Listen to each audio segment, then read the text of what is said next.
So I'm a physio here at Technique, also a strength and conditioning coach. My role is physio and clinical lead, so I do the normal kind of day-to-day physio treating patients, as well as implementing kind of structured learning for the rest of the team.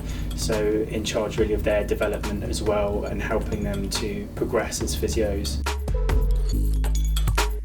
Firstly, basically a load of questioning, or really a chance for you to explain what's happened. Sometimes that's really obvious, and sometimes pain comes on for kind of no apparent reason. So we ask a few questions to get an idea of what could be the problem. Based off that, we then do a clinical examination to try and find a structural cause of your problem, so basically a diagnosis. And then we do a load of testing on top of that, which is used to inform kind of treatments, how we're going to solve the problem essentially.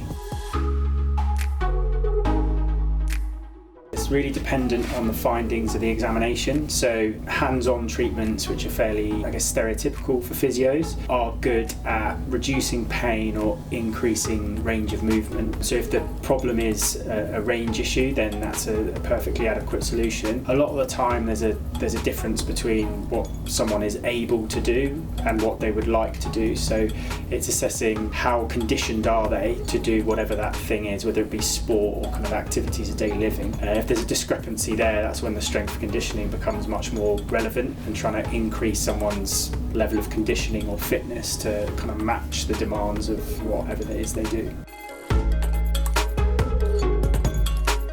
So firstly, come in, have the assessment done, straight off the bat rule out anything sinister that would potentially require further investigation. So if it does, we've got a network of people we can refer to quickly. 99 times out of 100 you don't need that. So in a typical case, you would look at if there's high levels of pain, trying to get that under control before starting to build them back up to what they want to do. So assessing their mobility, giving them objective markers on how flexible they are compared to normal, addressing any deficits there, then the same for kind of muscular strength, muscular endurance, and then finally kind of trying to integrate that into the things they would usually do.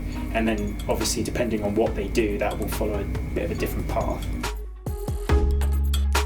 Very early on you often see changes in people's pain, and that's often due to purely like lack of apprehension or giving them confidence and giving them an actual plan to go with. So early on people tend to be quite positive of being in control of their own progression and not relying on other people to do things to them. As we progress through, typical kind of responses of feeling fitter or stronger, finding it easier to do certain tasks that they previously found harder, and that ranges from people who are relatively unfit and find it easier to get up out of a chair, to higher level footballers who are being able to make more sprints per game. And again, it's just context dependent.